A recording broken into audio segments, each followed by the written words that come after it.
Hey everybody, this is QiWiz, and we're going to look at multi-fuel kit options for the FireFly. Okay, so let's look at how this all works. First of all, you might wonder, why do you need a multi-fuel option? Well, one of the things that happens out on trail is sometimes you just don't feel like making a fire, or it's rained overnight and you didn't collect any dry wood beforehand. So you want to use an alternate method. And the multi-fuel option lets you use Esbit using one of these dual fuel burner lids, either the XL, which I would recommend, or the regular one, to burn Esbit, or you can use alcohol. So you've got these burners, two sizes. Again, the XL is probably the best for most of the pots that you're going to use with the FireFly, but either one will work. You can see more information about the burners as well as the pot supports on my burners and pot support page. But in any event, we've got the two different size burners, alcohol and Esbit as an Esbit tray. You have a stainless steel mesh pot stand option, and you have this hinge pot stand option which folds flat and opens up to about 60 degrees to support your pot. So the other components that you want are a windshield. That's what this thing is. So it serves as a ground shield for your FireFly, which is nice to have. And then it also serves as part of the system when you're cooking with the alternative fuels. So let's look at that. Just clear a little area here to work. So let's say you're going to use alcohol with the hinge.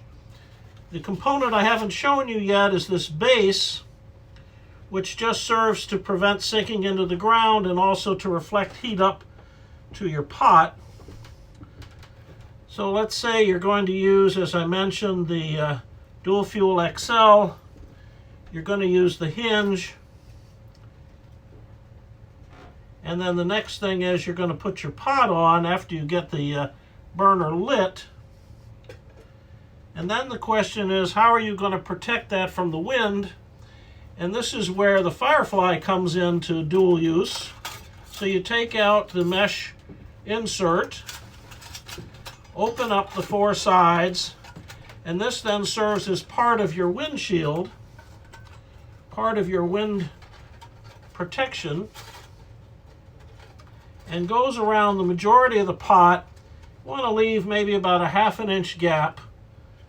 And then there's a part of the pot that you can see that's open.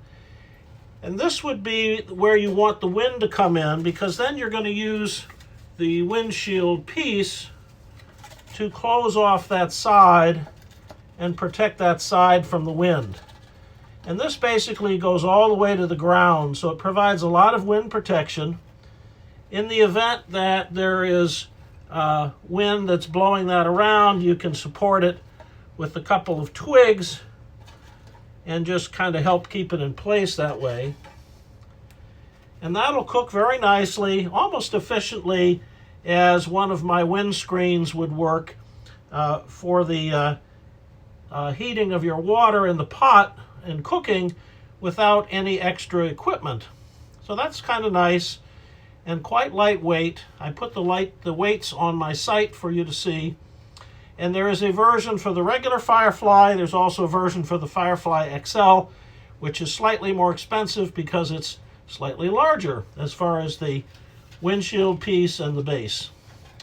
So I hope that's helpful, and I find that I often will cook a breakfast or another meal where I just am too lazy to get the fire going with the multi-fuel system.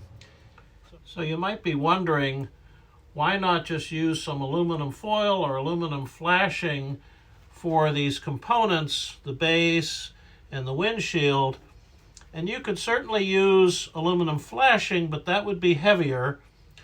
And you could also use aluminum foil, but that would be flimsier and really wouldn't hold up to the wind. But what might not be obvious is that I've sourced tooling, what's called tooling aluminum for this. So the tooling aluminum can be bent and rebent, and it really is sort of a nice weight.